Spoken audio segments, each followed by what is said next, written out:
Welcome back. Pahalgam ఉగ్రదాడి నేపథ్యంలో భారత్ పాక్ మధ్య తీవ్ర ఉద్రిక్త పరిస్థితులు నెలకొన్నాయి. పాక్ దుందుడుకు చర్యలతో ఇరు దేశాల మధ్య యుద్ధ మేఘాలు అలుముకున్నాయి. భారత్ పాక్ బార్డర్ ఎల్ఓసి దగ్గర కూడా పాక్ సైనికులు కవ్వింపు చర్యలకు దిగుతున్నారు. కాల్పుల విరమణ ఒప్పందాన్ని ఉల్లంఘించి భారత సైనిక పోస్టులపై ఏకపక్షంగా కాల్పులకు దిగారు. పాక్ సైనికుల కవ్వింపు చర్యలతో భారత జవాన్లు వెంటనే అప్రమత్తమయ్యారు. అదే రేంజ్లో ప్రత్యర్థులకు కౌంటర్ ఇచ్చారు కూడా. పాక్ సైనికుల కాల్పులను ధీటుగా తిప్పికొట్టారు. ఉన్నఫలంగా పాక్ సైనికులు కాల్పులు మొదలుపెట్టడంతో ఎల్ఓసి దగ్గర హైటెన్షన్ నెలకొంది. రెండు దేశాల సరిహద్దు వద్ద భారీగా బలగాలను మోహరించడంతో ఏ క్షణాన ఏం జరుగుతుందోననేటువంటి ఉత్కంఠ అయితే నెలకొంది. ఇదే అంశానికి సంబంధించి మనతో మాట్లాడటానికి సీనియర్ జర్నలిస్ట్ సురేష్ కొచ్చాటిల్ గారు స్టూడియోలో మనతో సిద్ధంగా ఉన్నారు. సురేష్ గారు నమస్తే. నమస్కారం అండి. ఉన్న ఉద్రిక్త పరిస్థితులన్నీ కూడా మరింత ఉద్రిక్తకరంగా మారుతున్నటువంటి ప్రస్తుత పరిస్థితి.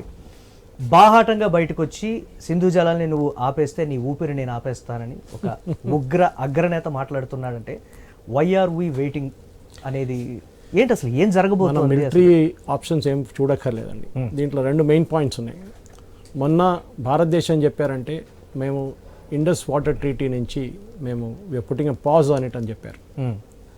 పాకిస్తాన్ అనుకున్నారంటే ఇదేదో డైలాగులు కొడుతున్నారు, వీళ్ళు ఏం చేయరు అనుకున్నారు. కానీ నిన్న రాత్రి పాకిస్తాన్కి అఫీషియల్గా లెటర్ హ్యాండ్ ఓవర్ చేశారు. మన ఇండస్ వాటర్ ట్రీటీ అంటే ముందు అర్థం చేసుకోవాలి ఏంటనేది. మన దగ్గర నుంచి 6 నదులు పాకిస్తాన్కి వెళ్తుంది. దాంట్లో అన్నిటికంటే పెద్దది ఇండస్. ఓకే, అది మొదలవుతుంది చైనా నుంచి లదాఖ్ వచ్చి లదాఖ్ నుంచి కాశ్మీర్ అంటారు. దాంతోపాటు ఇంకా సట్లెజ్ ఉంది, బియాస్ ఉంది, రావి ఉంది అని ఉండే. కానీ ఇండస్ వాటర్ ట్రీటీ చేస్తున్నాడు భారతదేశం పెద్ద తప్పు చేశారు. అది నెహ్రూ చేసిన పెద్ద తప్పు. అది మనం ఇన్ని సంవత్సరాల నుంచి దాన్ని సఫర్ చేసుకుంటూ వస్తున్నాం. మన దగ్గర వస్తున్న నీళ్ళు 80% నీళ్ళు మన పాకిస్తాన్కి ఇచ్చేస్తున్నాం. ఓకే, ఆ రివర్ బేసిన్ నుంచి వచ్చే నీళ్ళు. దాని మీద డ్యామ్ కట్టకూడదు. డ్యామ్ కడితే మనం నీళ్ళు ఆపుకుంటాం కదా. అన్ని ఇట్లాంటి కండిషన్స్ పెట్టారు వాళ్ళు మొత్తం. కానీ పంజాబ్ నుంచి చేస్తున్న 3 రివర్స్, అది బిఎస్ అట్లా అన్నీ ఉండొచ్చు, అక్కడి నుంచి రావి ఉండొచ్చు. అది మనం దాని మీద డ్యామ్లు కట్టుకోవచ్చు. కానీ చిన్న రివర్స్ అది. ఓకే, ఇది అన్నిటికంటే పెద్ద ఇద్దరు అన్ని కలిసి పాకిస్తాన్కి వెళ్ళిన తర్వాత ఇండస్ రివర్ అని చెప్పి ఒక కామన్ రివర్ అవుతుంది. మన సింధు రివర్ అని చెప్తాం, సింధు అని చెప్తాం. సో మెయిన్లీ ప్రాబ్లం ఎక్కడ వచ్చిందంటే ఈ అగ్రిమెంట్ సైన్ చేసినప్పుడు వరల్డ్ బ్యాంక్తో సైన్ చేశారు. వరల్డ్ బ్యాంక్ మధ్యస్థులు సైన్ చేశారు. వాళ్ళు ఒక మీడియేటర్కి వచ్చారు. 51లో నెగోసియేషన్ స్టార్ట్ అయింది. మనకి రిపబ్లిక్ అయిన తర్వాత 60లో నెహ్రూ గారు సైన్ చేశారు. అప్పుడు పాకిస్తాన్ డిక్టేటర్ అయూబ్ ఖాన్ నెహ్రూ సైన్ చేశారు. కానీ దీంట్లో కండిషన్స్ అంతా భారతదేశానికి వ్యతిరేకంగా ఉందన్నమాట. ఇది చేయకూడదు, అది చేయకూడదు. వాళ్ళు ఏం చేస్తారు అదేం లేదు. మనం ఇప్పుడు ఏం చేస్తున్నాం అంటే వీళ్ళు అనుకున్నారు, నేను చెప్పినట్లు ఇది ఏదో చిన్న జోక్లే అనుకున్నారు. కానీ నిన్న లెటర్ ఇష్యూ చేస్తాం. ఇవాళ మనం మాట్లాడుతున్న టైంలో అమిత్ షా గారు, CR Patil, that is water resources minister, ఇద్దరు కలిసి సీనియర్ ఆఫీసర్తో మీటింగ్ నడుస్తుంది ఇప్పుడు. ఓకే, ఈ ప్రాబ్లం ఏంటంటే ఈ ఇండస్ రివర్, మెయిన్లీ ఇండస్ రివర్ని ఒక డ్యామ్ లేకున్నప్పుడు మనం ఇప్పుడు ఇమ్మీడియట్గా నీళ్ళు ఏం చేయలేము, వెళ్ళాల్సి వస్తుంది అనమాట. ఒక ఎగ్జాంపుల్ ఇస్తాను మీకు. 1,000,000 acre feet అంటారు, MAF అంటే. 1,000,000 acre feet అంటే 1,000,000 acreని 1 feet నీళ్ళు దాకా నింపితే 1,000,000 acre feet అంటారు. ఓకే, ఇంకొక మీకు ఎగ్జాంపుల్ ఇవ్వాలంటే ఢిల్లీ తీసుకోండి. మొత్తం ఢిల్లీని కవర్ చేసి 1,000,000 acre feetని 3 సార్లు, దట్ ఈస్ 3 feet హైట్ దాకా తీసుకెళ్తే 1,000,000 acre feet. Okay, 1,000,000 acre feetలో 3 feet దాకా మొత్తం ఢిల్లీ నింపుకోవచ్చు, నీళ్ళు నింపుకోవచ్చు. ఓకే, కానీ ఇండస్లో ఇన్పుట్ వస్తున్న నీళ్ళు, లదాఖ్ వైపు నుంచి వస్తున్న నీళ్ళు మనకి 325 నుంచి 400 MCF per year. మనం ఒక ఇంట్లో ట్యాంక్ తీసుకుందాం, వాటర్ ట్యాంక్ తీసుకుందాం ఎగ్జాంపుల్. ఇంకోటి వాటర్ ట్యాంక్ ఒక ఫర్ ఎగ్జాంపుల్ 500 లీటర్లు ఉంది. మీ కంటిన్యూస్గా దానికి ట్యాప్ లేదు, అంటే క్లోజింగ్ ట్యాప్ లేదు, నీళ్ళు వస్తూనే ఉంటుంది. మీరు బయట కొంచెం వాడుకుంటారు, ఒక 20-30 లీటర్లు వాడుకుంటారు, కానీ నీళ్ళు వస్తూనే ఉంది. ఏం చేస్తారు మీరు?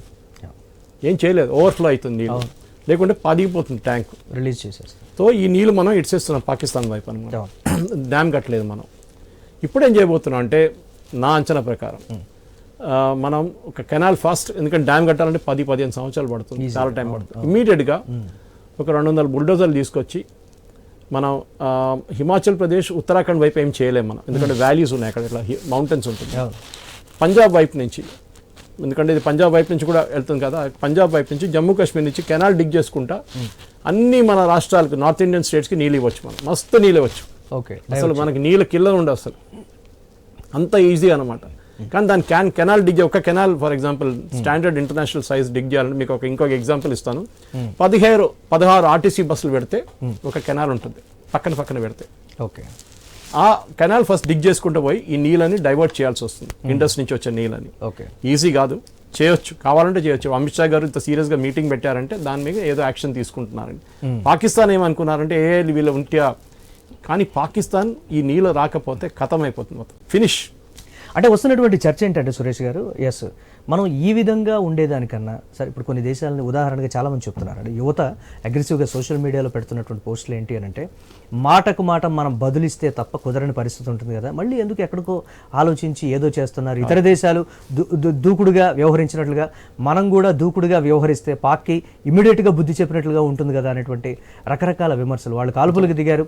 ఎస్ మనం ఇంటర్నేషనల్గా సింగిల్గా పాకిస్తాన్ని ఒంటరిని చేసేసి అన్ని విధాలుగా కూడా రెస్ట్రిక్ట్ చేస్తే సరిపోతుంది కదా అనేటువంటి ఒక మెచ్యూరిటీ ఉండాలండి. ఒక్కడు వచ్చి నేను మిమ్మల్ని కొడితే మీ కెపాసిటీ ఎంత ముందు అర్థం చేసుకోవాలి, వాడి కెపాసిటీ ఎంత అర్థం చేసుకోవాలి. అక్కడే రోడ్డు మీద కొట్టుకుంటే కాదు, ఎక్కడ జరగదు. ఇజ్రాయెల్ కూడా చూడండి, వాళ్ళ మీద October 7th జరిగిన దాడి తర్వాత వాళ్ళు ప్లాన్ చేసుకున్నారు, సరే జరిగింది, వాళ్ళకు కూడా ఒక మేజర్ ఇంటెలిజెన్స్ ల్యాబ్స్ అది. దీని తర్వాత మనం ఏం చేయాలి, వాళ్ళు ఎక్కడున్నారు, హాస్టేజెస్ ఎక్కడున్నారు, వాళ్ళ టెర్రరిస్ట్ ఎక్కడున్నారు, అంతా ప్లాన్ చేసుకొని వాళ్ళు బాంబింగ్ మొదలు పెట్టారు. మనం కూడా ఇప్పుడు ఎవరిని బాంబ్ చేస్తాం చెప్పండి, ఎవరిని చేస్తాం? లష్కర్ తోయిబానా, వాళ్ళు ఎక్కడో కూర్చొని మనకు తెలియదు. పాకిస్తాన్లో ఆర్మీ ఎస్టాబ్లిష్మెంట్ లోపల కూర్చొని ఉంటారు వాళ్ళు. మనం బాంబ్ వేస్తే పాకిస్తాన్ ఆర్మీ ఏమంటారు, మా దాని మీద, మా ఆర్మీ మీద మీరు బాంబ్ వేస్తారు, మేము కూడా రిటర్న్ చేస్తాము. ఢిల్లీ మీద, అమృత్సర్ మీద, దీనికన్నా ముందు కూడా జరిగింది కదా 71 వార్లో. అది కాదు మెచ్యూరిటీ ఏంటంటే, ఇప్పుడు చూడండి, ఇదే ఒక్క చిన్న ఒక కాల్పులు జరగకుండా, ఒక మిసైల్ ఫైర్ చేయకుండా పాకిస్తాన్ని మొత్తం, పాకిస్తాన్ వణుకుతుంది ఇప్పుడు. ఎందుకంటే ఈ నీళ్లు రాకపోతే వారం తర్వాత 10 రోజుల తర్వాత వీళ్ళు కెనాల్ బిల్డ్ చేసి ఏదో టెంపరీగా చేస్తే పాకిస్తాన్ నీళ్ళు ఉండవు తాగడానికి. 80% పాకిస్తాన్ సింధ్ పంజాబ్ ప్రావిన్స్కి వెళ్ళే నీళ్ళు ఇండస్ రివర్. వాళ్ళ ఎలక్ట్రిసిటీలో 16% జనరేషన్ ఇండస్ రివర్ నుంచి. మనం మొత్తం బంద్ చేస్తే వాళ్ళు ఏం చేస్తారు? ఏం చేయలేరు, అవి అవుట్ అయిపోతారు. సో ఎకనామికలీ మీరు కంటిన్యూస్గా ఎకనామికలీ కొట్టాల్సి వస్తుంది. ఎకనామికలీ కొడితేనే వీళ్ళకి ఫస్ట్ లెసన్. మిలిటరీ మనం చేయొచ్చు, ప్లానింగ్తో చేయొచ్చు. ఈ ప్రాబ్లం ఎక్కడ వస్తుందంటే, మనం ఇప్పుడు దాకా చేస్తున్న తప్పులు, ఇప్పుడు కూడా చేస్తున్న తప్పులు ఏంటంటే, మనం టెర్రరిస్ట్ ఎంటబడుతున్నాం. టెర్రరిస్ట్ చిన్నోడు, వాడు అక్కడ డబ్బులు ఇచ్చి వాడు అక్కడ తెచ్చుకుంటున్నాడు, వాడు కాల్పులో వాడు రెడీగా ఉన్నాడు చావడానికి. కానీ వాళ్ళ లీడర్లు అక్కడ కూర్చున్నారు. దానికోసం చూడండి, ఇజ్రాయెల్ ఏం చేశారు, వాళ్ళు టెర్రరిస్ట్ మీద కొట్టారు కరెక్ట్, కానీ వాళ్ళ లీడర్లు హనియా కానివ్వండి, నస్రుల్లా కానివ్వండి, మిగతా వాళ్ళు ఎక్కడెక్కడ కూర్చున్నారో వాళ్ళందరినీ ఫినిష్ చేసేసారు, టాప్ లీడర్షిప్ని.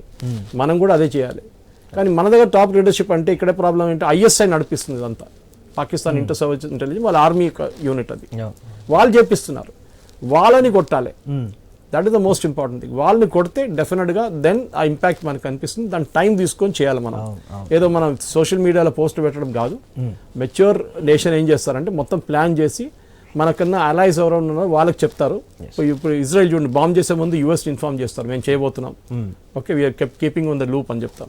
ఇది కూడా మనం అంతే చేయాలి. మనం వాళ్ళు కొట్టే ముందు ఏదో వెళ్ళి ఈ కొట్టారని చెప్పి నీజక్ రియాక్షన్ చేయకూడదు, ఇంగ్లీష్లో అంటారు. ఏదో మెచ్యూరిటీ ఉండాలి, కూల్ హెడ్తో ఆలోచించాలి. బట్ ఉన్నటువంటి హడావిడి చూస్తుంటే మాత్రం ఏదో పెద్దగానే జరగబోతుంది అనేది అయితే తెలుస్తుంది. సురేష్ గారు, ఒక చిన్న బ్రేక్ తీసుకుని మళ్ళీ నేను మీతో మాట్లాడతాను. ఒక షార్ట్ బ్రేక్ తీసుకుందాం, స్టేజ్ వన్. ఒక నీళ్ళు ఇస్తాం.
Yes. 20 సంవత్సరాలు ఉన్న అబ్బాయి. Yes, sir.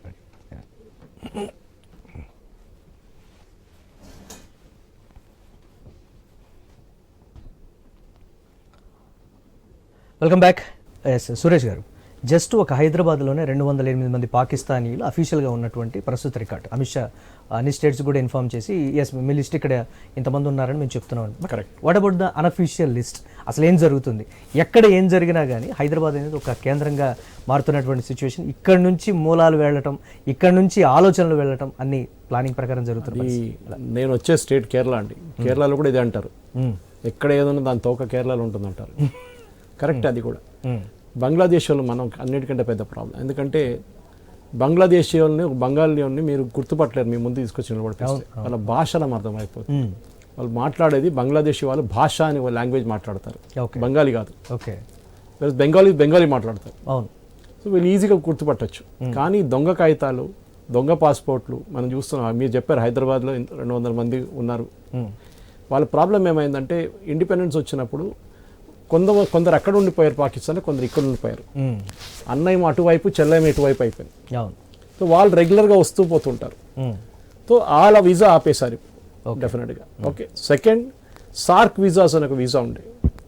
సార్క్ వీసాలు ఏమవుతుందంటే జడ్జెస్ కానివ్వండి, పొలిటీషియన్స్ కానివ్వండి, స్పోర్ట్స్ పర్సనాలిటీస్, విఐపీస్, ఎవరైనా మంచి సొసైటీలో స్టాండింగ్ ఉన్న వాళ్ళకి వీసా అక్కర్లేదు సార్క్ కంట్రీస్లో. భూటాన్, శ్రీలంక, మాల్డీవ్స్, మనం ఇండియా, పాకిస్తాన్, బంగ్లాదేశ్ అట్లాంటి కంట్రీస్లో.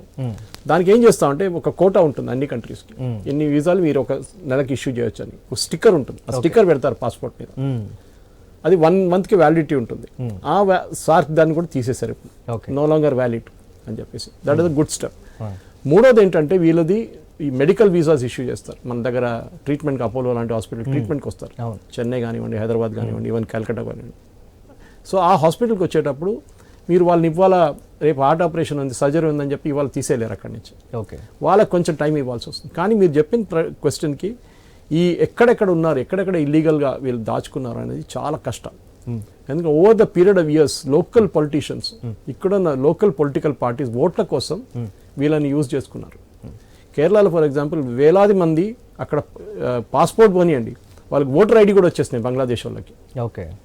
ఎవరిచ్చారు చూస్తే బెంగాల్లో ఒక సెంటర్ నుంచి పెరుంబావూర్ అని చెప్పి కేరళలో ఒక centre Perumbavoor is like Bengal. అక్కడ ఎవరు మలయాళం మాట్లాడే ఎక్కువ బెంగాలీలు కనిపిస్తారు. ఓకే. ఆ ఏరియా నుంచి ఇష్యూ చేసిన ఆధార్ కార్డు ఒకటే సెంటర్ నుంచి 2000, 3000, 4000 ఆధార్ కార్డు ఇష్యూ చేశారు. అప్పుడు డౌట్ వచ్చి ఎన్ఐకి డౌట్ వచ్చి వాళ్ళు రైడ్ చేసి వాళ్ళు పట్టుకొని దాని తర్వాత దొరికారు. కానీ అప్పుడు దాకా వాళ్ళు గాయమైపోతారు, అక్కడి నుంచి ఇంకో రాష్ట్రానికి వెళ్ళిపోతారు.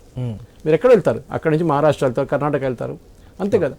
మన దగ్గర కూడా అదే ప్రాబ్లం, సేమ్ ప్రాబ్లం. కానీ మన దగ్గర పొలిటికల్ విల్ ఉండాలి. ఏ పార్టీ బయట నుంచి వచ్చే శత్రువు కన్నా మన అంతర్గతంగా ఉన్నటువంటి శత్రువు చాలా డేంజర్ అనేటువంటి ఒక మాట కూడా చెప్తున్నారు. ఇప్పుడు అదే దిశగా పాక్ కవ్వింపు చర్యలకు పాల్పడుతున్నటువంటి కాల్పుల విరమణ ఒప్పందాన్ని ప్రతిసారి చేసేదే, బట్ ఈసారి ఇంకా కొంచెం ఎక్కువగా కూడా చేస్తున్నటువంటి సిచ్యువేషన్ ఉంది. ఇన్ని తెలిసి కూడా అంటే ఇప్పటికిప్పుడు ఒకవేళ యుద్ధాన్ని తన వైపు నుంచా లేకపోతే మన వైపు నుంచి స్టార్ట్ చేయించేటువంటి ఒక వ్యూహమా? అసలు పాకిస్తాన్ అగ్రనేతలు, ఉగ్రనేతలు అసలు ఏమనుకుంటున్నారు ఏంటనేది కూడా. పాకిస్తాన్లో నేతలు లేరండి, ఆర్మీ నడిపిస్తారండి. నేతలు నామకే వాస్తే పేరు కోసం ఉంటారు అంతే. ఉగ్రవాదుల్ని స్వతంత్ర సమరయోధులను కూడా వాళ్ళ one man's freedom fighter is another man's terrorist అంటారు. ఎలక్షన్ కలిసిన ఇమ్రాన్ ఖాన్ జైల్లో ఉన్నారు, షాబాజ్ షరీఫ్ ఓడిపోయిన షాబాజ్ షరీఫ్ ప్రధానమంత్రిగా ఉన్నారు. ఆలోచించండి, ఎక్కడైనా దీనికన్నా పెద్ద ఐరన్ ఎక్కడ ఉండదు. పాకిస్తాన్లో మీ ఆర్మీతో ఫ్రెండ్లీగా ఉంటే మీరు నడిపించుకోవచ్చు. ఏ రోజు ఆర్మీతో మీకు కొట్లాడబెట్టిందో మీ ఆర్మీ వాళ్ళు తీసి మిమ్మల్ని జైలు వేసేస్తారు, లేకుంటే చంపేస్తారు. సూపర్. మనం చూసాం, మన జుల్ఫికర్ అలీ భుట్టోనే ఊరి తీశారు, వాళ్ళు బేనజర్ భుట్టోని కాల్పు చంపేశారు. సో వాళ్ళు చాలా it's failed state. In fact Pakistan army chief మనకు స్పీచ్ కూడా మీరు కూడా చూసుంటారు. వాళ్ళ ఎన్ఆర్ఐ, వాళ్ళ NRP community, non resident Pakistani కమ్యూనిటీని అడ్రస్ చేసుకుంటా మాకు ఇండియాకి సంబంధం లేదు, మేము హిందువులు కాదు, మేము ముస్లిమ్స్. ఇప్పుడు ఇక్కడున్న ముస్లిమ్స్ గురించి ఆయన మాట్లాడలేదు. ముస్లిమ్స్ ఇక్కడ ముస్లిమ్స్ యూఆర్ వేస్ట్ ఫెలోస్ అంటున్నారు. హిందువులతోనే మాకు, అది హిందూ రాష్ట్రం, అక్కడ వాళ్ళ ఫిలాసఫీ అలాగే మా ఫిలాసఫీ అలాగే. కరెక్ట్. యాక్చువల్లీ 2 నేషన్ థియరీ అదే కదా, ఆయన 2 నేషన్ థియరీ గురించి మాట్లాడదు. పాకిస్తాన్ ఎందుకు కావాలన్నారు? ముస్లిమ్స్ అన్నారు, మాకు పాకిస్తాన్ ఒక ఇస్లామిక్ స్టేట్ కావాలన్నారు. మనం వాళ్ళకి ఇచ్చేసిన తర్వాత ఏం కావాలంటే ఇక్కడి నుంచి అన్ని పాపులేషన్ పాకిస్తాన్కి వెళ్ళలేదు. ఒక 20-30% ఇక్కడ ఉండిపోయారు భారతదేశంలో. అక్కడ కొంతమంది హిందువులు అక్కడే ఉండిపోయారు. అంబేద్కర్ గారు రాసిన పుస్తకాల్లో చాలా క్లియర్గా ఉంది, కంప్లీట్ ట్రాన్స్ఫర్ ఆఫ్ పాపులేషన్ జరగలేదు, that is why we are facing this problem అని అంబేద్కర్ గారు అప్పుడు చెప్పారు 50s. సో అది ప్రాబ్లం. మీరు ఆ టైంలో ఆ అగ్రిమెంట్లో రాసుకోవాలండి, కంప్లీట్ 100% ట్రాన్స్ఫర్ ఆఫ్ పాపులేషన్. ఇక్కడ నుంచి ప్రతి ముస్లిం అక్కడికి వెళ్ళాలి, అక్కడి నుంచి ప్రతి హిందూ కానీ సిక్ కానీ క్రిస్టియన్ కానీ వాళ్ళు ఇక్కడికి వచ్చేసేయాలి. అది జరగలేదు. ఆ ప్రాబ్లం మన ఇప్పుడు కూడా దానికే ప్రాబ్లం వస్తుంది. ఇప్పుడు చూడండి, లాస్ట్ 3 రోజుల నుంచి వకఫ్ గురించి ఎవరు మాట్లాడలేదు. మీరు చూసారా? ఎందుకంటే భయం వచ్చేస్తుంది. ఓవైసీ నేను ఒక స్టేట్మెంట్ ఇచ్చారు ఫస్ట్ టైం, ఇది రిలీజియస్ అటాక్ అని చెప్పేసి. ఎప్పుడు చెప్పరు, ఎందుకంటే ఒక భయం వచ్చేసింది వీళ్ళకి. హిందువులు ఒక కమ్యూనిటీగా చాలా క్లోజ్ అయిపోయారు లాస్ట్ 3-4 డేస్లో. మీరు చూసుంటారు, ఎక్కడైనా వాళ్ళు మనోళ్ళని మాట్లాడుకుంటాం. ముందు మన క్యాస్ట్గా మాట్లాడుకుంటాం. ఇదే రాహుల్ గాంధీ స్ట్రాటజీ, క్యాస్ట్గా డివైడ్ చేయడం. వీళ్ళు బీసీలు, ఓబీసీలు, వాళ్ళు వీళ్ళు ఎస్సీ ఎస్టీ దాంట్లో కేటగరైజేషన్ చేస్తే వీళ్ళందరూ ఒకటిగా రారు, వాళ్ళు కొట్టుకుంటారు, వాళ్ళే కొట్టుకుంటారు. వేరే ముస్లిమ్స్ కంబైన్గా ఓట్ చేస్తారు. ఓల్డ్ సిటీలో నుండి ముస్లిమ్స్ కంబైన్గా ఓవైసీకి ఓటేస్తారు. ఫస్ట్ టైం అనుకుంటా టెర్రరిస్టులు పర్టికులర్గా యువర్ ముస్లిం ఆర్ హిందూ అని అడిగి మరీ ముందు కూడా జరిగిందండి, ఇక్కడ జరగలేదు. I think it was in Somalia, if I'm not mistaken. Yes. వాళ్ళు కల్మా చదవమన్నారు, కల్మా అంటే అందరు చెప్తున్నటువంటి మాట ఏంటంటే, ఒక టెర్రరిజం ఇంకో రూపంలోకి వెళ్ళిపోతుందా, లేకపోతే ఈ కైండ్ ఆఫ్ టెర్రరిజం కూడా ఉందా అనేది కొన్ని అనుమానాలు. భయం, అందరికి భయం ఉండాలని చెప్పి చేస్తున్నారండి. ఇప్పుడు హిందువులు రేపు ఒక ముస్లిం షాప్ కీపర్ని కలిస్తే కూడా భయపడతారు. హ్యూమన్ టెండెన్సీ అది. అవును. మీరు పేరు చూడంగానే, ముస్లిం పేరు చూడంగానే మీ ఓలా ఊబర్ బుకింగ్లో భయపడతారు. ఓకే, చాలా జడుస్తుంది యాక్చువల్లీ. దీనికన్నా ముందు కూడా ఉండే, మీరు సోషల్ మీడియా యాక్టివ్గా ట్రాక్ చేస్తే ఇది రెగ్యులర్గా వస్తుండే. ఓకే, మీరు ఒక షాప్కి వెళ్తే శ్రీ బాలాజీ ఫైర్ వర్క్స్ అని ఉంటుంది, కానీ పేమెంట్ చేస్తున్నప్పుడు క్యూఆర్ కోడ్లో ఏదో ఇంకో పేరు వస్తుంది, ముస్లిం పేరు వస్తుంది. ఓకే, సో ఏమైపోతుందంటే ఇది జరగకూడదు, కానీ జరుగుతుంది ఇప్పుడు. ఎందుకంటే you are saying my religion is more important than country. కానీ హిందువులు అట్లా కాదు. హిందూ దాంట్లో ఎప్పుడైనా అడగండి, ఏ హిందూ కానీ మా దేశం పెద్దది, మా రిలీజియన్ దాని తర్వాత అంటారు. ఇంకా హిందూకి రిలీజియన్కి అసలు సంబంధమే లేదు. ఇప్పుడు గుడికి వెళ్ళడం ఎంతమంది వెళ్తారు? పిల్లలు, చిన్నపిల్లలు అంటే యంగ్స్టర్స్ అందరు గుడికి అస్సలు వెళ్ళారు, చాలా తక్కువ. ఏదో పండుగ వస్తే వెళ్తారు. కానీ అదొక కానీ వాళ్ళ తరఫున చూడండి, ఫ్రైడే కాగానే ప్రేయర్స్కుంటారు అందరు రెడీగా ఈరోజు. సో అట్లాంటి ఒక రిలీజియన్ని వాళ్ళు తప్పవట్లేదు, వాళ్ళ రిలీజన్ అది. అవును. ఓకే, దట్ కాఫీర్లో ఉంటే కాఫీర్ని చంపాలని వాళ్ళ పుస్తకాలు రాసుంది, వాళ్ళ హదీత్లో దట్ ఈస్ దేర్ సెక్షన్ కూడా నేను కోట్ చేయగలను కావాలంటే. అట్లా రాసినప్పుడు కాఫీర్ని చంపాలంటే మీరు ఏం చేస్తారు? అంటే యాజ్ ఏ సీనియర్ జర్నలిస్ట్ మీరు ఇలాంటివి చాలా సంఘటనలు కూడా చూసుంటారు. సో ఇప్పుడున్నటువంటి సిచ్యువేషన్లో అంటే ఇతర దేశాల దౌత్యవేత్తలతో కూడా నేను జరిపినటువంటి మీటింగ్ కావచ్చు, ఇతరత్ర కావచ్చు, నెక్స్ట్ స్టెప్ ఎలా ఉండబోతుంది అంటారు?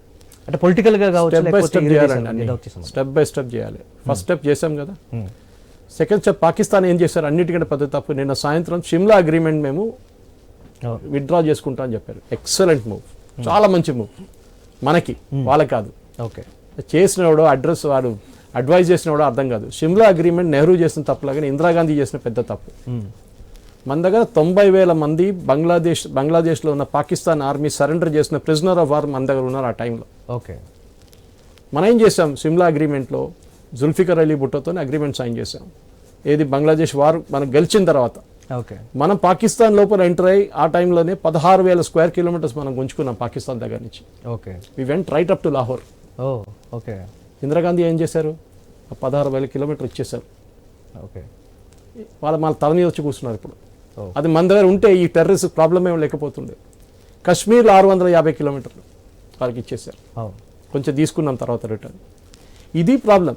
సెకండ్, షిమ్లా అగ్రిమెంట్లో 2 మెయిన్ పాయింట్స్, అన్ని చిన్న పాయింట్స్ అండి. ఏదో మనం కన్సల్ట్ చేసుకుంటాం, కొట్లాడకూడదు అదని అన్ని ఎక్కడో 30,000 ఫీట్లో మాట్లాడే. సెకండ్ మెయిన్ పాయింట్ ఎల్ఓసి అప్పుడు డిటర్మైన్ చేశాం. ఇప్పుడు ఇంటర్నేషనల్ బార్డర్ ఎక్కడెక్కడ ఆర్మీ ఉన్నారో, పాకిస్తాన్ ఆర్మీ అటువైపు, ఇండియన్ ఆర్మీ అటు, అది లైన్ గీత గీసుకున్నాం. షిమ్లా అగ్రిమెంట్ పోతే ఆ లైన్ లేదు. ఇప్పుడు మనం ఏమైనా చేసుకోవచ్చు. ఓకే, నేను వెళ్ళి లాహోర్లో కూర్చుంటారు, ఏం చేస్తాడు? ఏం చేయలేదు, బార్డర్ లేదు కదా, మీరే అన్నారు కదా విత్డ్రా చేసుకున్నారని.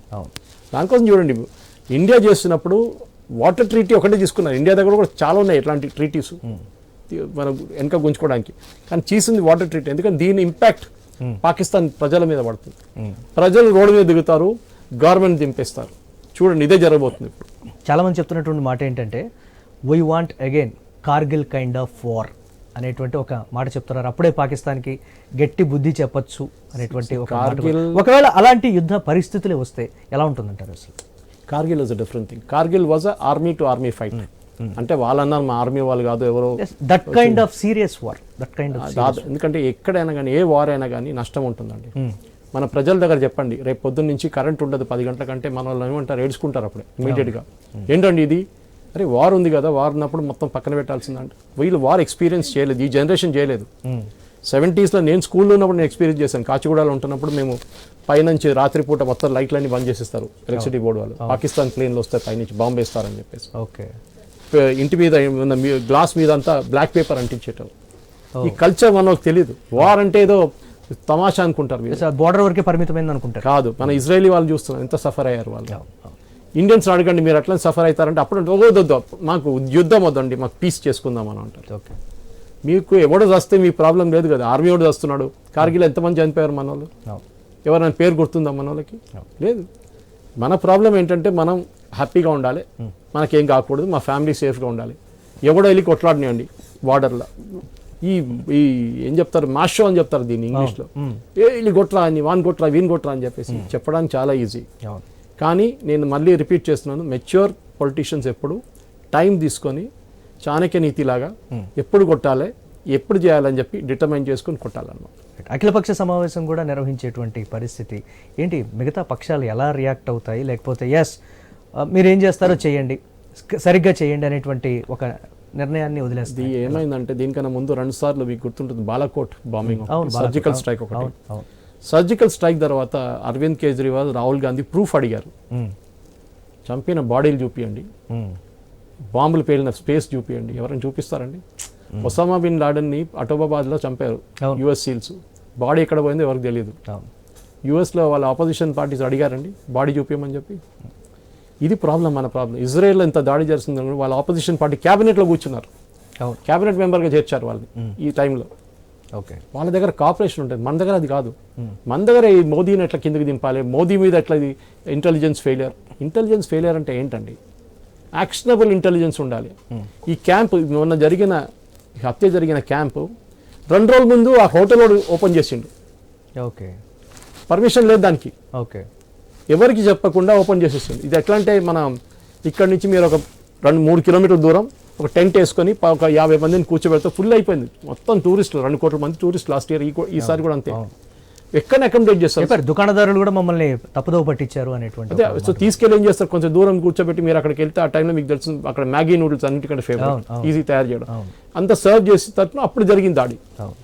పహల్గామ్లో సెక్యూరిటీ ఉన్నారు, పహల్గామ్లో ప్రాబ్లం ఆర్మీ ఉన్నారు, సిఆర్పిఎఫ్ ఉన్నారు, జమ్మూ కాశ్మీర్ పోలీసు ఉన్నారు. కానీ వీళ్ళు చెప్పకుండా ఇక్కడ ఒక ప్లేస్ పెట్టుకున్నారు 2 రోజుల ముందు. ఓకే, టూరిజం డిపార్ట్మెంట్ తెలియదు అంటున్నారు. ఎట్లా తెలియదండి? ఇది నడుచుకుంటూ పోవాలి, ఈ ప్లేస్కి మోటార్ ట్రాన్స్పోర్ట్ లేదు, ట్రెక్కింగ్కి వెళ్ళాలి. సో ఏం చేస్తారు, ముసలి వెళ్ళారు, వాళ్ళంతా పహల్గామ్లో కూర్చుంటారు. ఈ కొంచెం ఫిట్ అయిన వాళ్ళు ట్రెక్కింగ్ చేసుకుంటూ వెళ్తారు, లేకుంటే గుర్రం మీద వెళ్తారు, పోనీ మీద. సో మీరు ఒక ప్లేస్కి సెక్యూరిటీ కల్చర్ మన కంట్రీలో లేదండి. That's a very sad fact of life.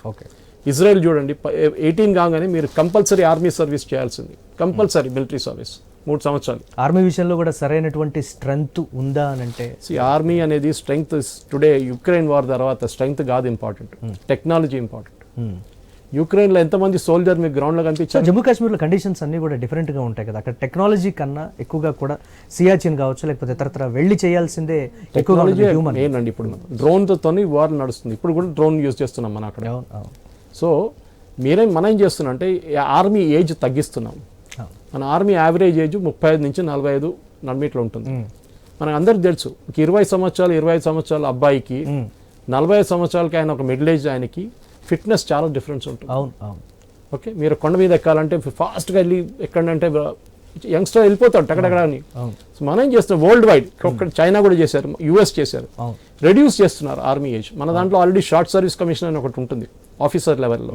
అంటే మీరు 5 సంవత్సరాలు సర్వ్ చేసిన తర్వాత ఆర్మీ నుంచి వెళ్ళిపోవచ్చు. మీకు ఒక పార్ట్ పెన్షన్ అని చెప్పలేము, ఒక మంచి హ్యాండ్ షేక్ ఇస్తారు. మీరు దాని తర్వాత మీకు ఉద్యోగం ప్రైవేట్ సెక్టర్ చేసుకోవచ్చు. అగ్నివీర్ సరైందే అంటారు. ఎస్, అగ్నివీర్లో ఏమవుతుందంటే ఒక 25% మందిని ఉంచుకుంటారు వాళ్ళు, 25% మంది పారామిలిటరీ ఫోర్సెస్ పంపిస్తారు, సిఆర్పిఎఫ్, సిఐఎస్ఎఫ్, బిఎస్ఎఫ్కి. మిగతా 20% పోలీస్ ఫోర్స్లో తీసుకుంటారు. ఎందుకంటే వీరందరూ ట్రైన్డ్, మళ్ళీ మీరు ట్రైనింగ్ ఇవ్వక్కర్లేదు. They are all trained in arms, they are trained in fitness, అన్నీ ఉన్నాయి వాళ్ళకి. మిగతా 25 సెక్టర్ ప్రైవేట్ సెక్టర్లో పనిచేస్తారు. అది కూడా కాదు, బయటకు వస్తున్నప్పుడు వాళ్ళకి 15 లక్షల నుంచి 20 లక్షలు క్యాష్ ఉంటుంది వాళ్ళ దగ్గర. సో వాళ్ళు ఏదైనా వద్దు, నేనేమొద్దు, నేను బిజినెస్ పెట్టుకుంటా అంటే okay, please do it. Army has to be young. అది జనరల్ బక్షి చేస్తే తప్ప. అది రిక్రూట్మెంట్ కాదు important, regular recruitment. Yes, railway అంతే కదండి, 16 లక్షలు ఉన్న రైల్వేలో 12 లక్షల మంది ఉన్నారు. ఎందుకు? టెక్నాలజీ వచ్చేసింది, సిగ్నలింగ్ మారిపోయింది. స్టేషన్ లో ముందు క్యాబిన్లు ఉంటుండే, ఇప్పుడు క్యాబిన్ లేవు, క్యాబిన్లు పోయినాయి. సో ఏం చేస్తారు? మీ ఆపరేషన్ స్టాఫ్ కావాలి, మీకు ఇంజిన్ నడిపించే.